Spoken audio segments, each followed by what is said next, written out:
여러분, 우리가 예수님을 알고 예수님을 믿는다는 것은 우리 인생의 가장 큰 복이요, 축복이고 귀한 일인 줄로 믿습니다. 예수를 믿는다는 것은 내가 하나님의 자녀가 된다는 겁니다. 하나님이 내 아버지가 되는 것이죠. 자녀가 된다는 것은 내가 이제 완전한 하나님의 보호하심에 있다는 것이고, 죄의 종에서 의의 종으로 바뀌어지게 된다는 것입니다. 저주받을 자, 저주를 만들어내고 그 저주를 흘러보냈던 사람들이 축복을 받을 자, 축복을 만들어내는 자, 축복을 흘러보내는 축복의 유통자로, 복의 근원으로 쓰임받게 되었다는 것입니다. 마귀의 자녀에서 하나님의 자녀로 바뀌어지게 됐다는 거지요. 그래서 이 자녀가 되면 하나님 아버지께서 우리를 완전하고 온전하게 보호해 주시고 책임을 져주시는 거예요. 이것이 자녀의 권세입니다. 그래서 우리가 지난주에 자녀의 권세에 대해서 배웠습니다. 그런데 이런 자녀의 권세가 중요하고 귀한 일이지만 진짜 복은 뭐냐 그러면 죄를 사함받는 은혜라는 거죠. 예수 안에 있으면 우리가 죄를 사함받게 되는 거죠. 예. 여러분, 많은 사람들이 무너지고 가정이 무너지고 나라가 무너지는 이유는 이 죄 때문에 무너져요. 한 사람의 심령 속에 죄가 들어오면 그 사람은 타락하게 됩니다. 그 가정 속에 죄가 들어오면 가정이 무너지고, 나라 속에 죄가 들어오면 그 나라와 민족이 무너지게 되어 있습니다. 그래서 도산 안창호 선생님이 이렇게 얘기했습니다. 이완용이 나라를 팔아먹어서 이 나라가 망한 게 아니고 이 나라 백성들 속에 있는 거짓이라고 하는 죄, 이 죄 때문에 이 나라가 망하게 되었다.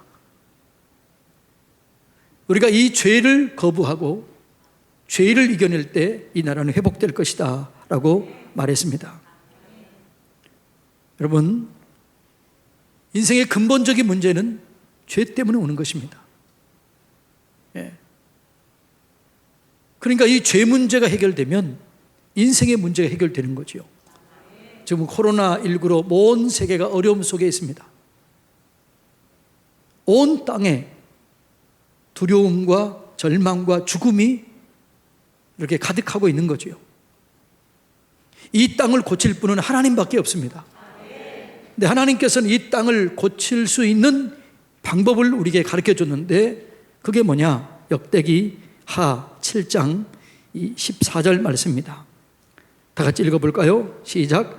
내 이름으로 일컫는 내 백성이 그들이 악한 길에서 떠나 스스로 낮추고 내 얼굴을 찾으면 내가 하늘에서 듣고 그들의 죄를 사하고 그 땅을 고칠지라. 아멘.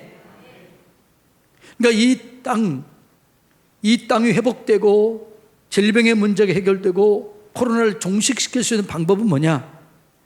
하나님께 돌아오는 거예요. 하나님께 돌아오면 하나님께서 고쳐주실 줄로 믿습니다. 모든 어둠의 뿌리에는 죄가 있어요. 그 죄 속에 질병이 있습니다. 죄 속에 멸망이 있습니다. 죄 속에 죽음이 있습니다. 죄 속에 모든 악독이 죄 속에 있습니다. 그래서 성경은 죄의 삭은 사망이다 이렇게 했습니다. 그래서 우리 죄 가운데 모든 인류가 사망 가운데 있게 된 거죠. 모든 고난이 있게 된 거죠. 이 고난을 이겨낼 수 있는 방법은 내 힘과 내 능력이 없습니다. 예수님께 돌아오는 것입니다. 그 돌아오는 것이 예수님을 믿는 것이에요. 여러분, 죄는 영혼을 죽이는 가장 악한 치명적인 바이러스예요. 코로나19보다 더 무서운 게 죄입니다. 그러니까 죄가 한번 딱 들어오면 영, 혼, 육 다 망가지게 되는 거죠. 그래서 여러분, 이 죄 문제가 해결돼야만 인생의 근본적인 문제가 해결되는 것입니다. 그래서 인생의 근본적인 죄 문제를 해결하기 위해서 예수님이 이 땅에 오신 거예요. 그래서 예수님께서 오신 목적을 요한복음 1장 29절에서 이렇게 말합니다. 다 같이 한번 읽어볼까요? 다 같이 읽습니다. 이튿날 요한이 예수께서 자기에게 나오심을 보고 이르되 보라, 세상 죄를 지고 가는 하나님의 어린 양이로다. 예수님을 보고 뭐라고 그래요? 세상 죄를 지고 가는 하나님의 어린 양이로다. 세상 죄 속에 여러분의 죄, 모든 죄가 포함되어 있습니다. 내 죄, 여러분의 죄, 우리의 모든 죄가 포함되어 있습니다. 그런데 예수님이 그 세상 죄, 내 죄, 여러분의 죄, 우리의 모든 죄를 짊어지시고 십자가 위에서 내 대신 죽으시고 내 대신 죄의 대가를 지불했다는 거예요. 죄의 싹은 사망인데 이 사망의 저주를 대신 받으신 거예요. 갈라디아서 3장 13절 다 같이 읽습니다. 그리스도께서 우리를 위하여 저주를 받은 바 되사 율법의 저주에서 우리를 속량하셨으니 기록된 바 나무에 달린 자마다 저주 아래 있는 자라 하였습니다. 예수님께서 내가 받을 저주를 대신 받으심으로 나를 저주의 자리에서 축복의 자리로 우리의 자리를 변경시킨 거예요. 네. 그래서 여러분, 예수님께서 죄 문제를 해결하시고 저주 문제를 해결하셨습니다. 예수님 외에는 해결할 자가 없는 것이죠. 네. 그러니까 전적으로 죄는 예수님에게만 해결하는 방법이 있습니다. 예수님 안에만 있게 되는 것입니다. 그래서 우리가 이 예수님을 내가 믿고 예수님을 내 안에 영접해야 될 줄로 믿습니다. 그리고 그 다음에 내가 해야 될 것이 있는데 그게 네 가지예요. 그러니까 예수님을 먼저 알고 예수님이 내 죄 문제를 해결하셨다는 사실을 믿고 그리고 내가 해야 될 일이 있는데 그건 첫째는 뭐냐 그러면 내가 죄인이라는 사실을 인정해야 돼요. 요한일서 1장 9절 다 같이 읽습니다. 만일 우리가 우리 죄를 자백하면 그는 미쁘시고 의로우사 우리 죄를 사하시며 우리를 모든 불의에서 깨끗게 하실 것이요. 아멘. 우리가 우리 죄를 자백하면, 인정하면 조건이 인정하지 않거나 자백하지 않으면 아니라는 거죠. 만일 우리가 우리 죄를 자백하면, 인정하면 우리를 모든 불의에서 깨끗게 하신다라고 말씀하고 있습니다.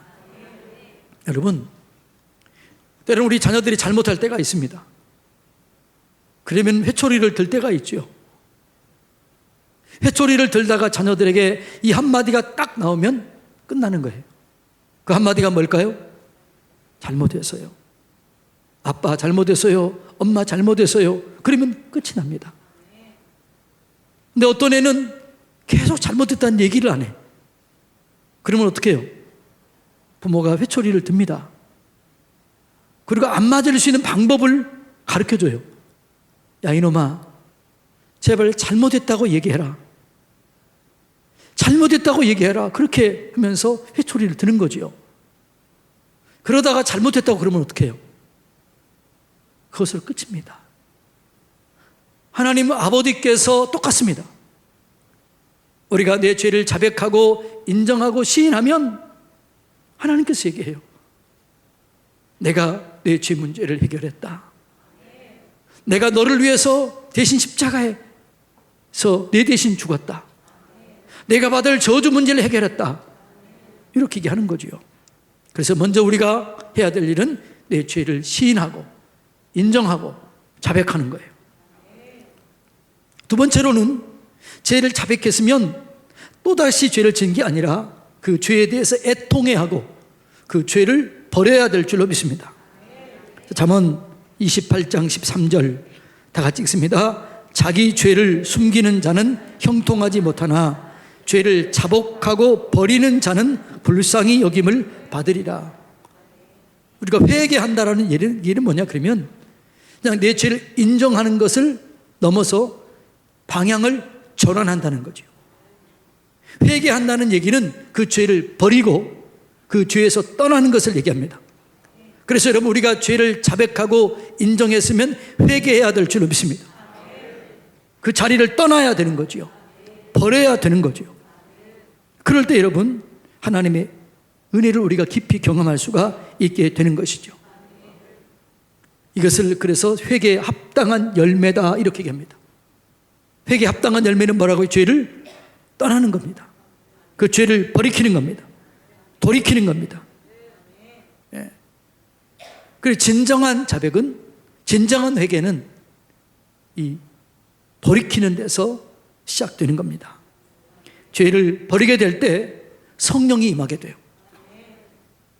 그 성령이 임하게 되면 죄를 짓지 않을 수 있는 그 능력을 우리에게 부어줘요.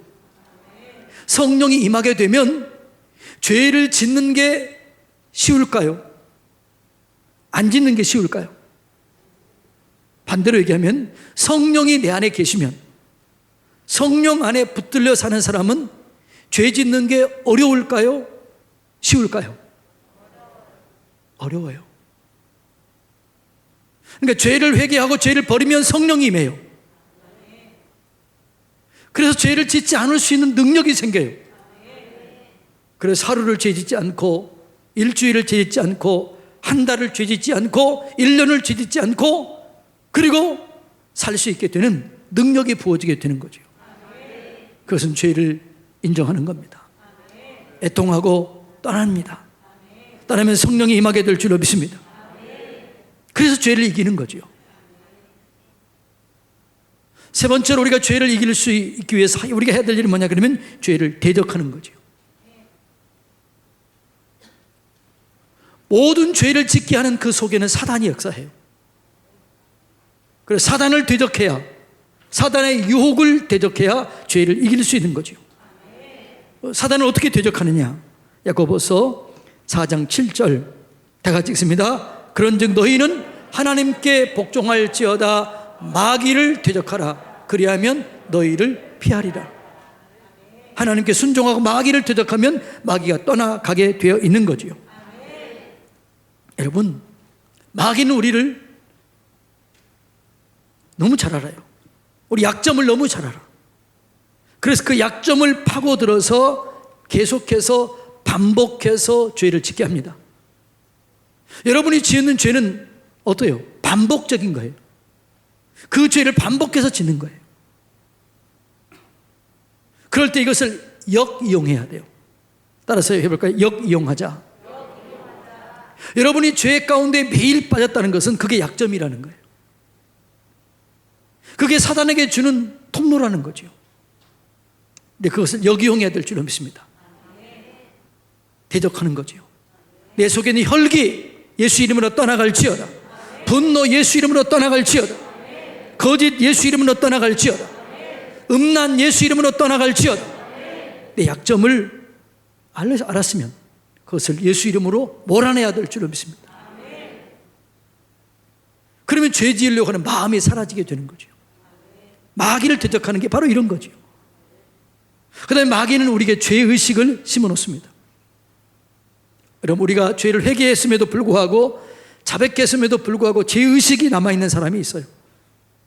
죄의식이 남아있으면 하나님께 깊이 다가가지 못합니다. 하나님과 친밀해질 수가 없습니다. 그럼 왜 이렇게 죄를 회개했음에도 죄의식이 남아있느냐? 그것은 진정성이 없기 때문에 그래요. 죄를 회개하는 진정성은 회개하는 것입니다. 그리고 여러분, 그 죄의식을 갖게 하는 사단을 대적해야 되는 거죠.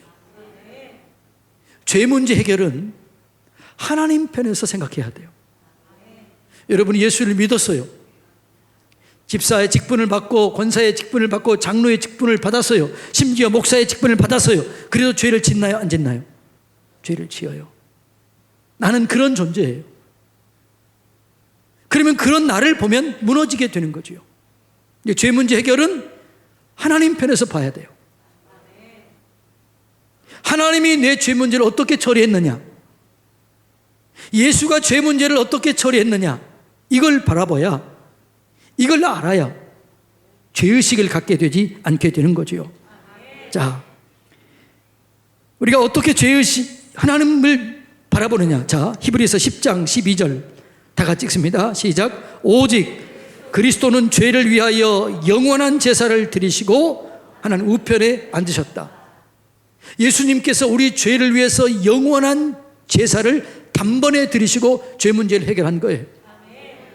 과거에 지은 죄, 지금 지은 죄, 미래에 지을 죄까지 단번에 해결하신 거예요. 그게 사실입니다. 예수님께서 십자가에서 죽으신 것이 사실입니다. 그 사실은 내가 지은 죄를 대신 짊어지신 거예요. 그러니까 예수의 십자가를 바라보고 예수님 편에서 봤을 때 내 죄 문제 해결됐구나 믿어지게 되는 거죠. 그 예수님께서 우리의 죄에 대해서 이렇게 얘기합니다. 자, 10장 17절 다 같이 읽습니다. 또 그들의 죄와 그들의 불법을 내가 다시 기억하지 아니하리라. 여러분, 내가 죄를 인정하고 그리고 죄를 진심으로 애통해하고 떠나면 다시는 기억하지 않는 거죠. 누가요? 하나님이요. 죄를 심판하신 하나님이 다시는 기억하지 않는 거죠. 그래서 이 기억나게 하는 것, 죄를 기억나게 하는 것, 그리고 기억나게 해서 무너지게 하는 것, 이거 누가 하는 거예요? 마귀가 하는 거예요. 이걸 대적해야 될 줄 믿습니다. 예수 그리스도께서 내 죄 문제를 해결해 주셨다. 예수님은 기억도 하지 않는다. 예수 그리스도의 이름의 권세를 가지고 명하노니 떠나갈지어다. 이렇게 명령해야 돼요. 이게 대적해야 돼요. 그럴 때 우리가 사죄의 확신을 갖게 될 줄로 믿습니다. 그리고 또 왜 우리가 죄의식을 갖게 되고 용서에 대한 확신을 못 갖느냐? 그것은 우리가 다른 사람을 용서하지 않을 때 그렇습니다. 다른 사람을 용서할 때 용서에 대해서 이해할 수 있어요. 다른 사람을 용서할 때 용서에 대한 은혜를 확실히 깨닫게 되고 경험하게 되는 것입니다. 그래서 다른 사람을 용서하는 것이 여러분 사죄의 확신을 갖게 되는 중요한 방법이에요. 마태복음 6장 12절 다 같이 읽습니다. 우리가 우리에게 죄 지은 자를 사하여 준 것 같이 우리 죄를 사하여 주시옵소서. 내가 다른 사람의 죄를 사하여 줄 때 사죄의 은혜를 경험하게 되는 거죠. 이해가 되는 거죠. 자, 에베소서 4장 32절 읽습니다. 서로 친절하게 하며 불쌍히 여기며 서로 용서하기를 하나님이 그리스도 안에서 너희를 용서하심 같이 하라. 이렇게 말합니다. 예. 그러니까 여러분 우리가 용서해야 돼요. 다른 사람을 용서할 때 용서가 이해가 되는 거예요. 용서가 쉬워요, 안 쉬워요? 쉽지가 않아요. 근데 내가 다른 사람을 용서하고 나면 용서에 대한 이해가 내 속에 됩니다. 은혜를 경험하게 됩니다. 용서하시고 용서의 은혜를 경험하게 되시기를 주님의 이름으로 축복합니다. 복음이 뭐냐? 예수 그리스도예요. 복음이 뭐냐? 예수 그리스도 안에 있는 사죄의 은혜예요. 이게 복음입니다. 이 복음에는 그래서 능력이 있는 거죠. 복음에 어떤 능력이 있느냐? 로마서 1장 16절로 17절 다 같이 읽습니다. 내가 복음을 부끄러워하지 아니하노니 이 복음은 모든 믿는 자들에게 구원을 주시는 하나님의 능력이 됨이라. 첫째는 유대인에게요. 그리고 헬라인에게로다. 복음에는 능력이 나타나는데 무슨 능력이요? 사죄의 능력이 나타납니다. 구원의 능력이 나타납니다. 하나님의 의가 나타납니다. 그리고 어떻게 해요? 믿음이 세워집니다. 내가 사죄의 은혜를 경험하고 나면 믿음이 이렇게 세워지게 되는 거죠. 이 복음이 뭐냐? 예수예요, 예수. 그래서 우리가 죄 문제를 해결할 수 있는 길은 오직 예수밖에 없어요. 죄 문제를 해결하고 하나님께 나아갈 수 있는 방법은 오직 한 길. 내 착함이나 내 의로움이나 내 양심이나 도덕적인 삶이 아니에요. 예수 그리스도예요. 내가 길이요 진리요 생명이니 나로 말미암지 않고는 아버지께로 올 자가 없느니라. 예수만이 죄 문제를 해결하는 거예요. 사도행전 4장 12절 보면 다른 이로서는 구원을 받을 수 없나니 천하 인간에게 구원받을 만한 다른 이름을 준 적이 없다. 예수 그리스도 이름, 아들을 낳으니 이름을 예수라 하라. 이는 그가 자기 백성을 죄에서 구원할 자이십니다. 예수 그리스도 안에서 사죄의 은혜를 경험하게 되시기를 축복합니다. 그런데 이 사죄의 은혜를 경험하게 될 때 동시에 우리 속에 치유, 우리 속에 회복이 일어나게 되는 거죠. 자, 오늘 본문 우리가 누가복음 5장 17절 26절에 보면 한 중풍병자 이야기가 나옵니다. 이 중풍병자는 혼자 걸을 수가 없습니다. 그래서 친구들에 의해서 예수님께 나오는 거죠. 근데 사람들이 너무 많아서 예수님께 다가갈 수 없자 지붕을 뚫고 침상째에 내립니다. 그래서 예수님께서 그들의 믿음을 보시고 뭐라고 그래요? 네, 내가 죄 사함을 받았느니라 이렇게 그래요. 그때 거기에 서기관들과 바리새인들이 있으면서 뭐라고 그래요? 이 사람이 누구냐? 신성을 모독한다. 죄를 용서해 줄 분은 하나님밖에 없는데 이 사람이 누구길래 용서한다고 그러느냐? 그때 예수님께서 그 마음을 아시고 얘기해요. 그냥 일어나 걸어가라는 것과 네 죄가 사해졌다 하는 말을 어느 것이 쉽겠느냐? 내가 죄를 사했다라고 말한 것은 내게는 죄 사함의 권세가 있는 줄을 너희에게 알게 하기 위해서 그랬다라는 거죠. 오늘 이 말은 서기관 바리새인들 뿐만 아니라 오늘 우리에게도 똑같이 하는 말씀인 줄로 믿습니다. 예수님 안에 죄 사함의 권세가 있는 거죠. 그리고 그 죄를 사해 주면서 누워있는 중풍병자에게 얘기합니다. 일어나 가라. 내 침상을 들고 일어나 가라. 내 죄 문제가 해결되었다. 일어나 가라. 그때 죄 문제를 해결하는, 죄 문제 해결했다는 것을 확실한 이 사람이 속에 치유의 은혜가 임한 거예요. 죄 문제와 치유의 은혜가 동시에 임한 거죠. 그리고 이 사람이 거기서 일어서서 침상을 들고 가면서 하나님께 감사하며 찬송하며 갔다. 이렇게 얘기하고 있습니다. 여러분, 예수 안에 죄 문제가 해결할 능력이 있습니다.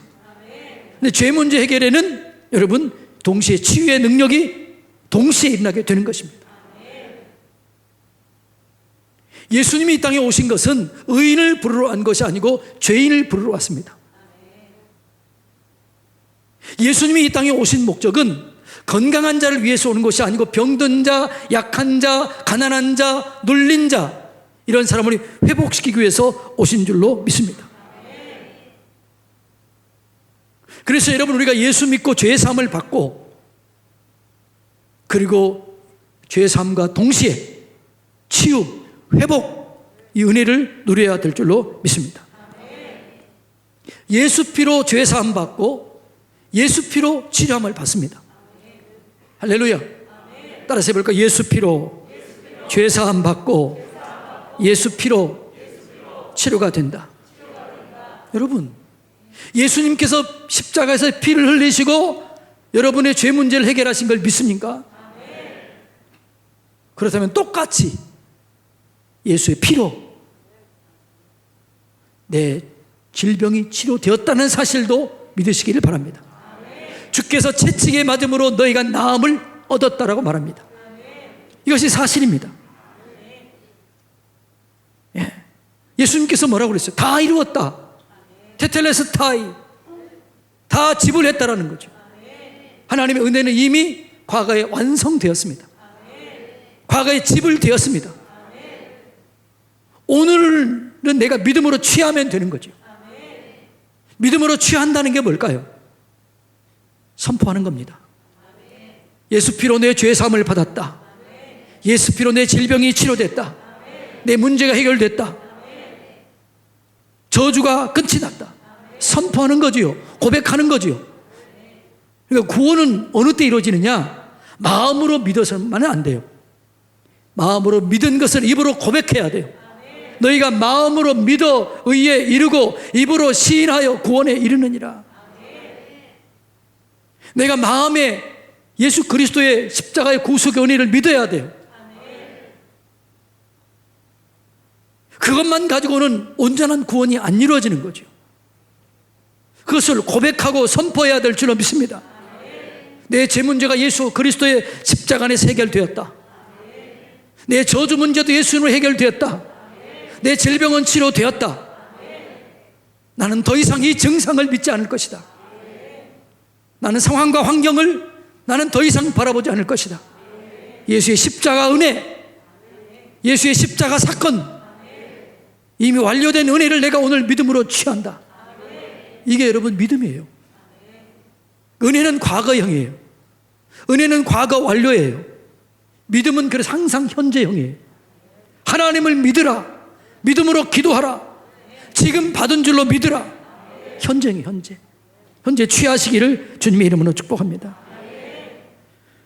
사랑하는 성도님 여러분, 오늘 우리는 죄사함의 은혜에 대해서 배웠습니다. 지난주에는 하나님의 자녀의 권세에 대해서 배웠습니다. 우리는 하나님의 자녀입니다. 자녀에게는 죄사함의 은혜가 반드시 풀어지게 되어 있습니다. 죄사함의 은혜에는 동시에 치유의 은혜와 함께 역사하게 되는 것입니다. 오늘 여러분 죄사함의 은혜를 경험하시고 어떤 질병이라도 치유받게 되기를 주님의 이름으로 축복합니다. 그리고 그것을 여러분이 경험하고 주변 믿지 않은 사람들에게 선포하시고 증거하시기를 바랍니다. 나를 봐라. 예수의 피로 내가 죄사함을 받았고 그 은혜로 내가 치료를 받았다. 하나님은 살아계신다. 내가 믿는 하나님, 당신 믿어라. 이게 여러분 우리가 해야 될 일이에요. 사랑하는 성도님 여러분, 하나님 우리의 죄 문제를 해결하신 줄로 믿습니까? 그러면 질병의 문제도 해결하신 줄로 믿습니까? 모든 눌려진 것이 회복된 줄로 믿습니까? 그렇습니다. 묶인 것이 풀려지고 닫혀진 것이 열려지게 돼 있습니다. 천국 열쇠는 이미 우리에게 주어졌습니다. 이걸 믿음으로 취하시고 승리하시고 이 승리의 복음을 온 땅에 선포하는 우리 모두가 되기를 주님의 이름으로 축복합니다. 다 같이 함께 기도하겠습니다.